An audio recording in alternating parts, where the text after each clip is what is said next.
Transversals and Angles. If you're going to follow along with this video, you'll need a few materials: some graph paper, pencils, and ruler. Let's take a look at a rectangle drawn on a coordinate plane. Where you draw these lines in your grid doesn't matter. However, in this video I'll be using quadrant 1 for my examples. Connect all the points, including the diagonal, as shown. You can shade in two large triangles you have on yours. And look at them a second. What type of an observation could you make about these two shaded triangles? What could we say about them? Triangles A and triangles B, let's call them. Look at what's been highlighted. What's been identified as the same, congruent angles. The set of angles that are the same, as we can see, are angles 1 and angles 3, as indicated by the double blue arcs, and angles 2 and angles 4. Those are congruent. Opposite angles formed by two intersecting lines form sets of equivalent angles. These sets of equal angles have a specific name. These angles are called vertical angles. All vertical angles share a single point of intersection between two lines as a vertex of their angles. Let's look at our rectangle and our triangles again. When we rotate the image so that we have one side of all four triangles parallel to the x-axis.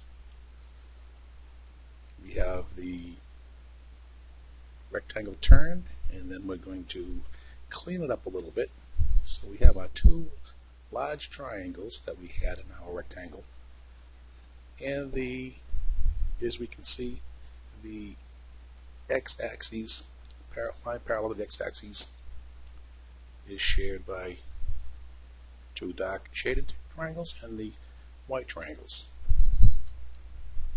We can identify them as angles 1 and angles 3, angles 2 and angles 4, and angles 1 and 3 are vertical angles. They're equal. Angles 2 and angles 4 are also vertical angles, and those two are equal. Drawing a line with a slope of 1/2, intersecting a line parallel to the x-axis, creates two pairs of equal vertical angles. If you draw a line through a line parallel to the x-axis, it doesn't have to be at 1/2 for slope, but I use 1/2 for this example. And we'll see that angles 1 and 3 are equal, or vertical angles, and angles 2 and 4 are equal vertical angles. As we can see right here, we have 1 and 3 and 2 and 4 sharing one common point of intersection. You will see when we add a second line parallel to the x-axis that another set of vertical angles are created. The second set of vertical angles formed on the second parallel line are identical to the first set, as you will see. Here we have our first set of vertical angles. On the top parallel line, 1 and 3 are vertical, 2 and 4 are vertical, and then we create an identical set on the second parallel line. 1 and 3 are vertical, 2 and 4 are vertical. Cut by a 1/2 slope line, or a transversal line. And I've identified by color angles that are the same. Angles 1 and 3 are the same on the upper parallel line. Angles 1 and 3 will be the same on the lower parallel line. 2 and 4 in red are the same as 2 and 4 in red on the top. And what I've done here on this slide is show you that we only have two different angle sizes when we have a transversal line cutting through a set of parallel lines. Since 1 would be the same as 1, this angle would be the same. 2 would be the same as 2. And the same would hold for the lower parallel line. So even though there are 8 angles, 4 on the top, 4 on the bottom altogether, there are only 2 different angle sizes. What we have when any line passes through a pair of parallel lines is called a transversal of parallel lines.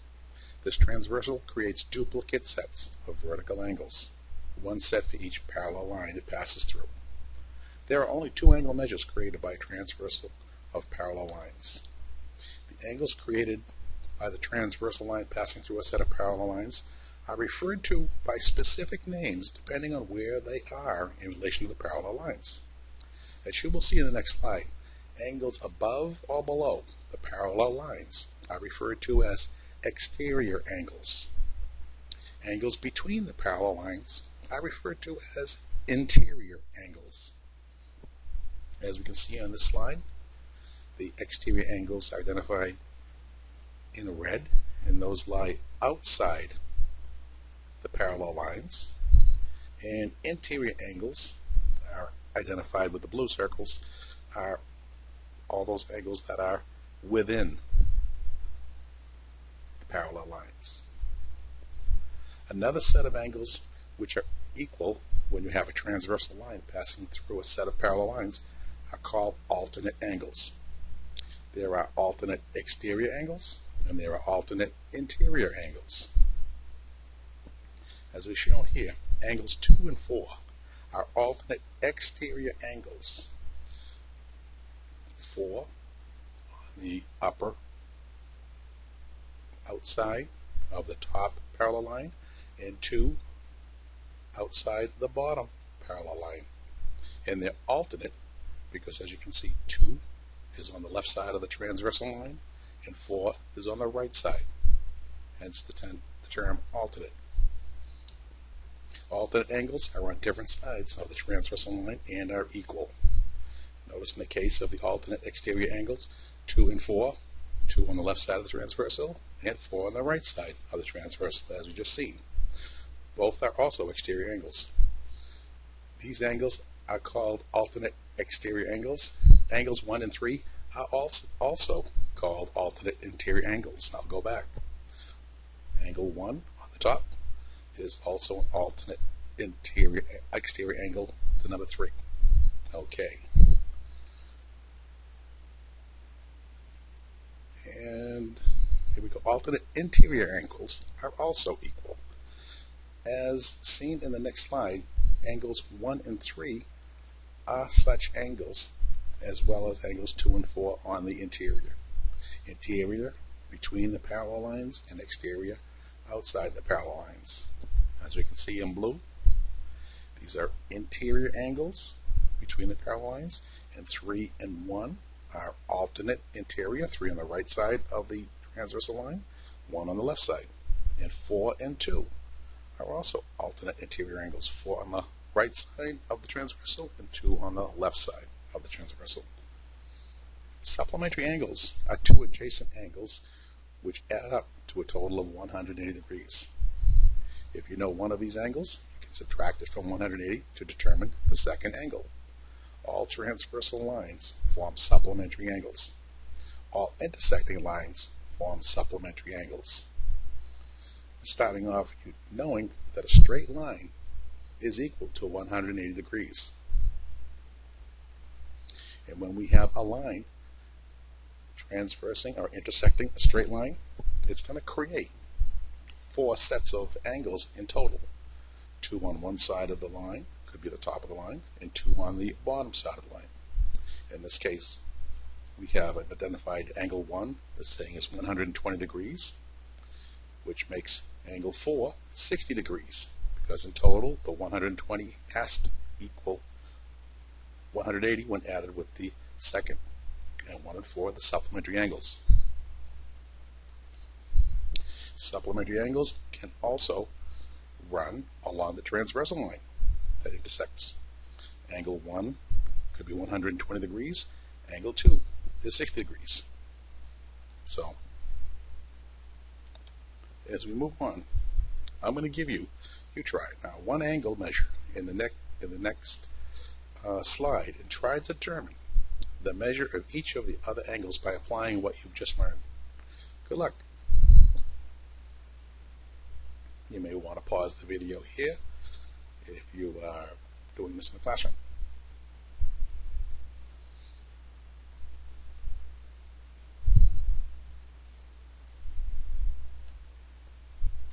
Angles 1, 3, 5, and 7 are all equal to 135 degrees.